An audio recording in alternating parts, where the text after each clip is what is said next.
I come before you with all of this stuff unfinished.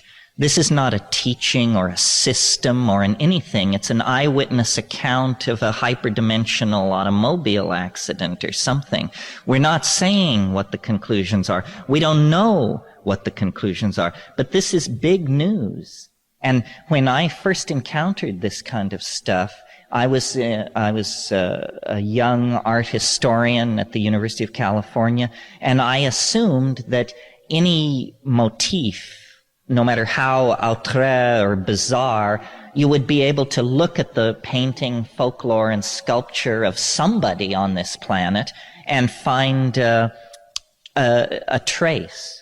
And it seemed as though this defeated that idea. It was almost counter the idea of the collective unconscious, because it argued that you, Joe anybody, Sally somebody, can break through on your own, an ordinary person, to a place that Verrocchio never saw, Michelangelo didn't anticipate it, Yeats didn't know, Blake hadn't a clue, Melville wasn't briefed, and yet there it is, And this is to me, as an intellectual, it was very confusing, because I think as intellectuals, we always assume that progress will be built on the shoulders of the giants that have preceded us. The idea of something actually 100% brand new and unexpected is pretty daunting. And here it was, 30 seconds away, simply by the act of ingesting this natural neurotransmitter. Well, those of you who've been there know exactly what I'm talking about. Those of you who haven't been there, I can't imagine how you can even sit through this kind of thing, because, it makes the folks from the Pleiades and all that other stuff out there seem mundane by comparison. The other thing is, we're not talking about camping out in cornfields night after freezing night with your eyes glued to the stars in wan hope. This is a no-fail method for plunging deeper into these spiritual realms than the tantric yogas or the practitioners of X, Y, or Z dare scarcely suppose. It's repeatable. It's on demand. It does not depend upon your state of moral purity or, tantric accomplishment. It's something that is our birthright, as much as our sexuality, our language, our eyesight, our appreciation of music. It's an innate human thing. And, to try and return to the premises of your question, I tried to formulate theories about what could this be. Well, the first impression that I had, based on a reading of how weird this all was this must be a parallel continuum, a la Philip K. Dick and like that just apparently over some kind of neurological energy barrier that's all around us all the time, these things are there, and they are not made of matter, so the laws of physics don't apply, and, like that. And then I entertained different possibilities, and I still entertain numerous possibilities because I haven't got it figured out yet. One possibility is that these things are actually human beings from the future. I mean, if you take the content of the experience seriously and say, I am apparently in contact with diminutive English-speaking creatures of some sort, well, then they have got to be either intelligent beings from another part of the universe or humans from some extraordinarily advanced future world where human beings are now made of language and are only 2.5 feet tall. So I would put it rather far in the future.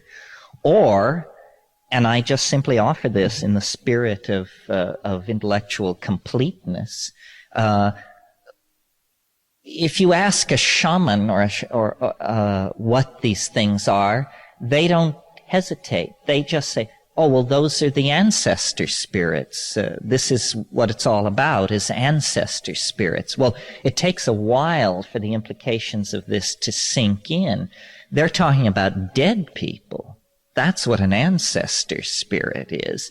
They're suggesting that the dearly departed do not evanesce into sunlight or something cheerfully non-specific like that, but that this actually is simply one level of a cosmic system of some sort where birth and death are transitions from level to level. Well, this is just exactly the kind of thing that I'm intellectually set up to doubt and to feel a kind of scorn for.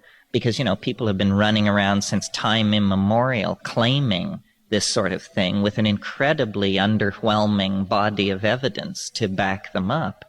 And yet, if you try to approach the problem scientifically, I think you would agree that in terms of likelihood, although operating in this realm, what this means, I'm not sure, but that in terms of likelihood, it's more likely that these are human souls in another dimension than that we are being contacted by friendly extraterrestrials, or even that we share the earth with an invisible race of syntactical, tribal elf legions of some sort. But I think this conclusion is the one that we would tend to resist most strenuously. I mean, I think it's the most intellectually challenging position to take vis-a-vis Western thinking, to claim that we have to reopen the question of life after death in a serious way, not the cheerful round of reincarnation that haunts some of the zanier offshoots of Eastern religion, but actually say, you are going to die, and when you die, you are going to undergo a metamorphosis of some sort that is not particularly going to be designed to preserve your humanness, what you call your humanness, or to set you on a cloud with lyre and gown for the rest of eternity, but that actually the greatest adventure, the greatest adventures still lie ahead, and these things, intimations of immortality, are vouchsafed by these plant hallucinogens.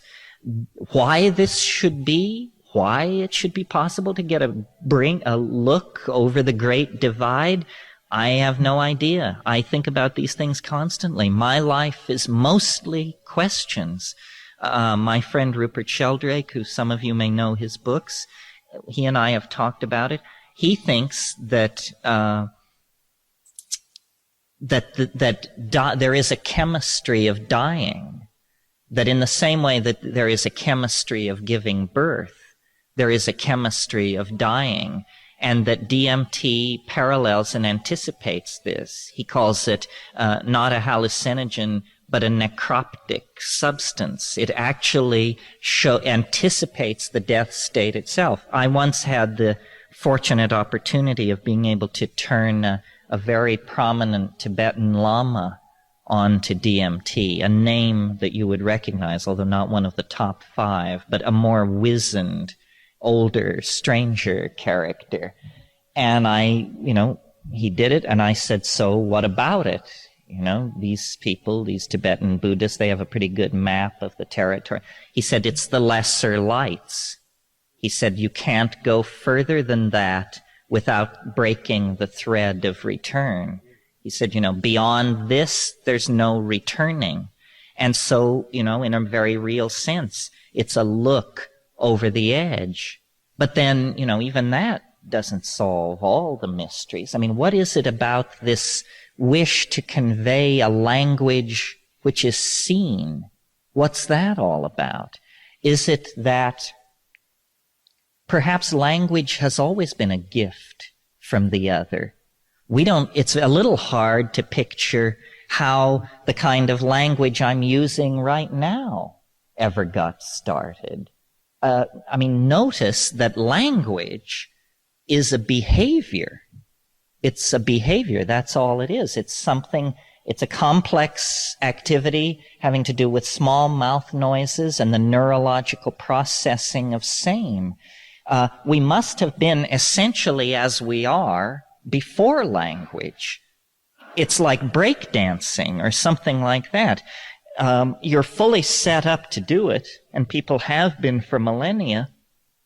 But until somebody actually does it, it only exists as a formal possibility in the organism.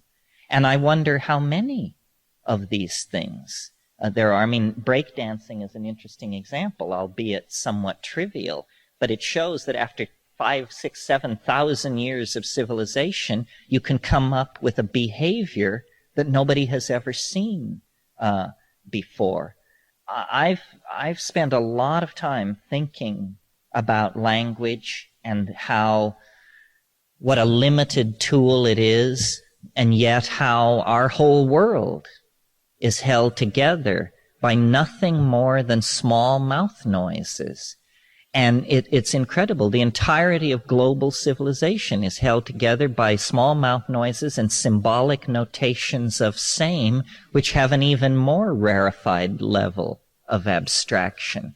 Our separateness, our notion of self and world, of self and species, all rest on the carrying capacity of these small mouth noises. One of the things that has interested me, some of you have heard me talk about this, is, I think good psychedelic trips inspire a lot of homework, which usually means reading in curious areas. And I discovered that octopi, cephalopods, which in case you're not up on your evolutionary biology, these are mollusca. They're not even vertebrates. They're related to escargot and banana slugs. I mean, you can hardly imagine a form of life more alien to ourselves. I mean, we broke off from the other primates 3 million years ago, but the invertebrates and the vertebrates separated from each other about 700 million years ago. Well, an interesting thing going on with octopi, most people have heard that they can change color. And most people, I think, assume this means that, like certain lizards and certain butterflies, they camouflage themselves against their background. That's not what's going on. Color and texture for octopi are the medium of language. You could almost say that an octopus is a naked mind, because as the octopus goes through certain internal changes, hunger, sexual need, whatever, color changes accompany these shifts of internal state and appear on the surface of the octopus. It is almost as though it wears its language like an overcoat. It is clothed in its own meaning.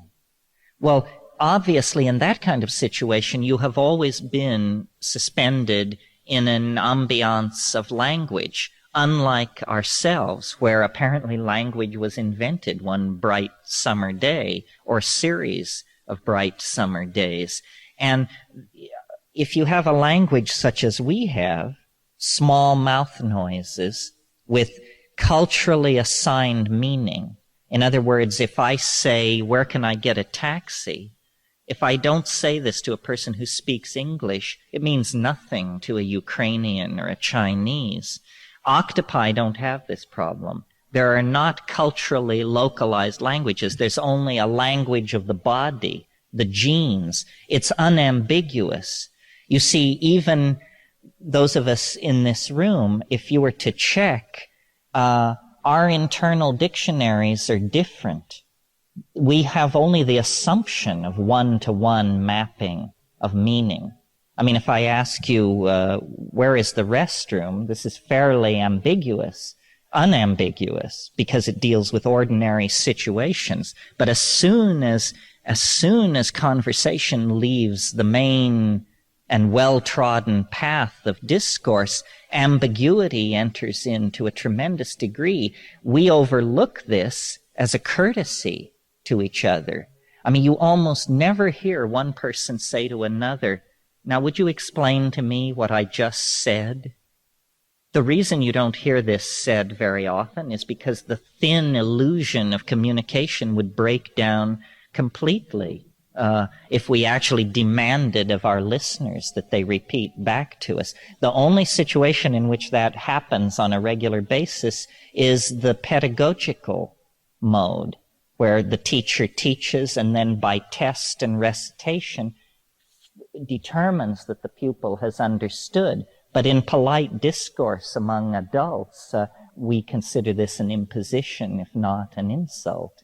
So somehow these creatures are elves of language, catalysts for the concrescence of cognition. And I don't know if these things can be understood. After all, we're embedded in the world created by our own meanings. C.D. Broad, I think it was C.D. Broad, wrote a book called The Meaning of Meaning. Or no, it was F.H. Bradley, actually. I think Broad's book was called The Mind and Its Place in Nature. Probably these two should be read back to back, just to see how positivists handle these kinds of problems. The meaning of meaning is a real problem, but it also tends to be solipsistic or tautological.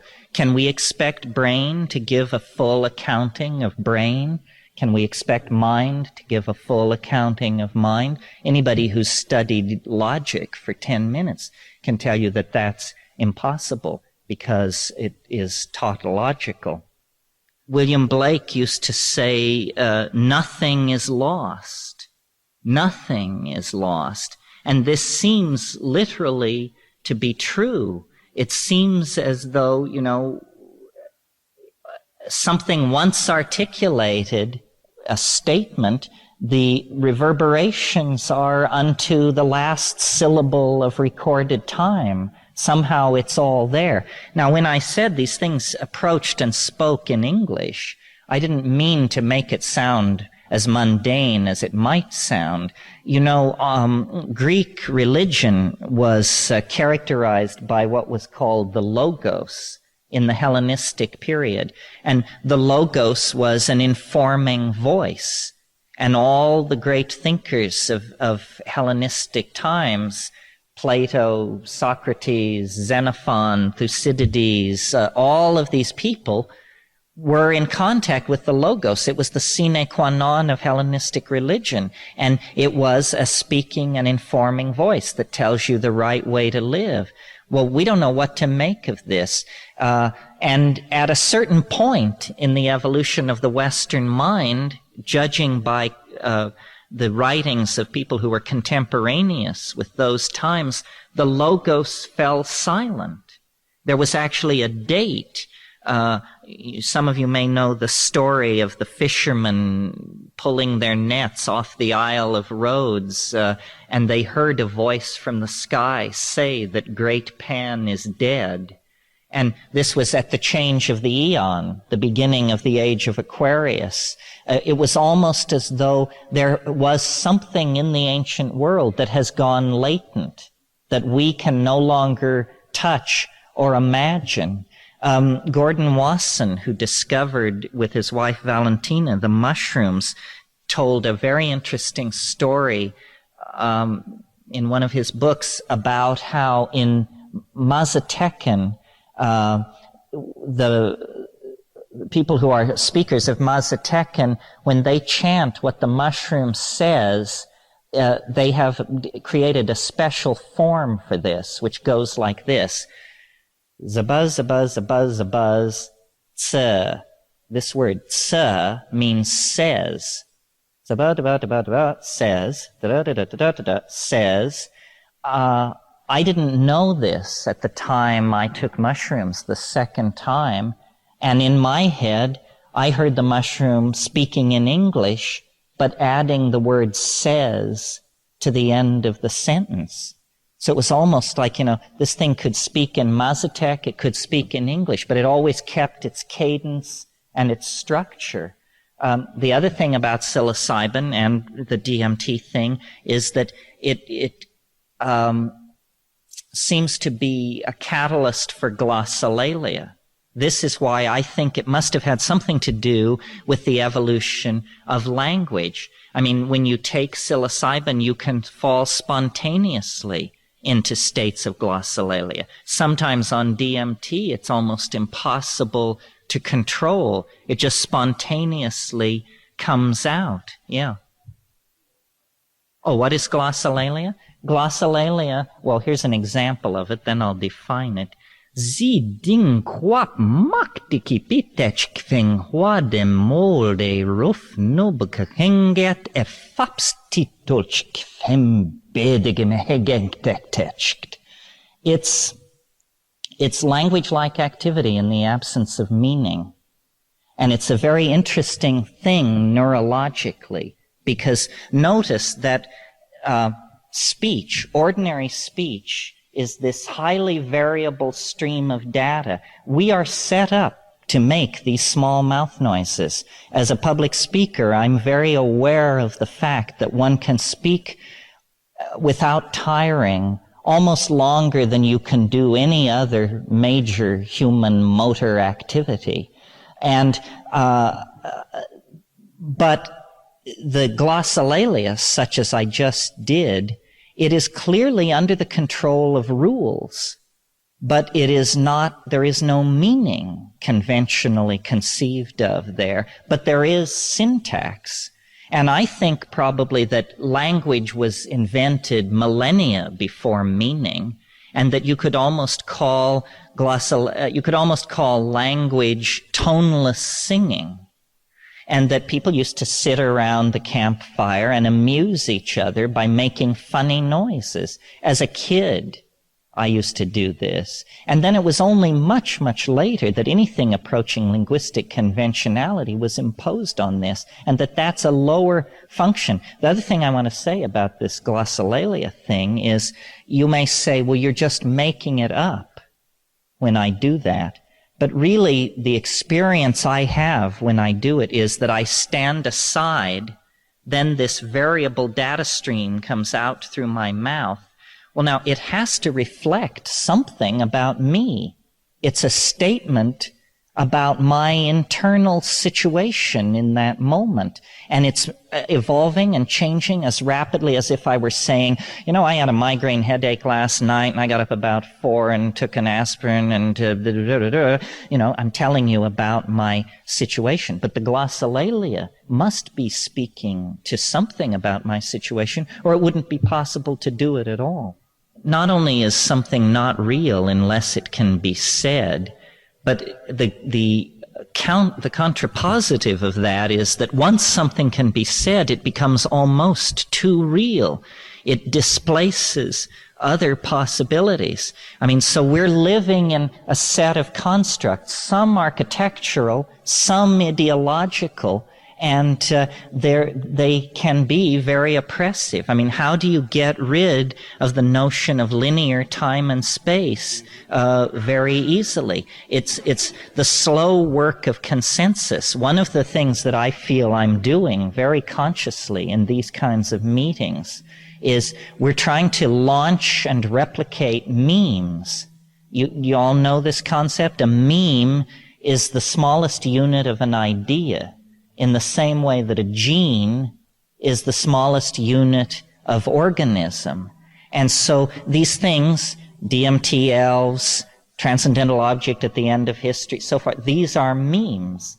And in the same way that genes are copied and spread around, and that fidelity of copying is the key to genetic success, fidelity of meme replication is the key to communication. I mean, if I give a speech on something and then you hear it and then you go out and somebody says, so what did he say? And you give a completely cockeyed account of what has been said, well, then the meme has been betrayed. But if you can actually transfer the meme to somebody else's mind, and then they can copy it and pass it on, then the meme, it's almost as though the ideological environment were like a rainforest or a coral reef. Evolution is taking place. Stupid memes dumb memes have short lifetimes, and they disappear, and memes of great power are able to thrive in many intellectual and ideological niches and to make many marriages of convenience with other memes, and so they are stabilized and passed along. Somehow we have to become hip to the power of language. And instead of just willy-nilly creating linguistic structures sort of ad hoc, we need to begin to consciously engineer our linguistic intent. And then, so far in the 20th century, this has not been a program with a very happy history because only jerks have gotten a hold of it. Nazis and people with narrow social programs. They say, we're not going to call each other Mr. and Mrs. or hey you. Everybody's going to call each other comrade. And then this will create the notion of comradeship, which to a certain degree it does. But, manipulating these things for political ends, the Jews, it was okay to put Jews in ovens because the official language for talking about Jews was that they were Untermensch, subhuman, not like us, whoever we are. So once the definition had been changed, people said, well, it's okay to mistreat Jews. They're not even really people. And this kind of thinking goes on all the time. It's called stereotyping, and it always is an easier substitute. It's a cheap substitute for clear thinking. David Brown asked me the question, what about life after death? And it was somewhat of a sidebar. The Buddhists at the folk level in India do say you cannot attain enlightenment unless your mother is dead, which is a kind of an odd notion, seeming to imply that she had to precede you into hyperspace. When you die, what you do is you literally, as appears to happen, you dissolve. And where you go is forward and backward into time, not like a gas released into time, but along the tracks and trails of the genetic machinery. In other words, you flow into your children, and you become, let's make a very simple model and say at the moment of death, you become your children and your parents. A few moments later, you become your grandchildren and your grandparents. You're spreading down. It's almost as though the thing which you were, which was this focus of ego and individuality, then it dies. And it's almost as though the mountain begins to slump back into the generalized pool of consciousness and being. That's why I have somewhat less patience maybe than I should have with the idea of channeling and come as you were parties and that sort of thing. Because it seems to me the key to understanding the idea of reincarnation and past lives is that you were everybody. Of course, that's who you are. Here comes everybody. You weren't just that shepherd girl or that Roman emperor or that Greek fellow. You're everybody. And you can find your way into the great genetic telephone system and ring anybody's bell in history. Well, then it would be absurd to claim you were that person. That would be as absurd as claiming that anybody you could call on the telephone is who you are. No, it's that we are everyone.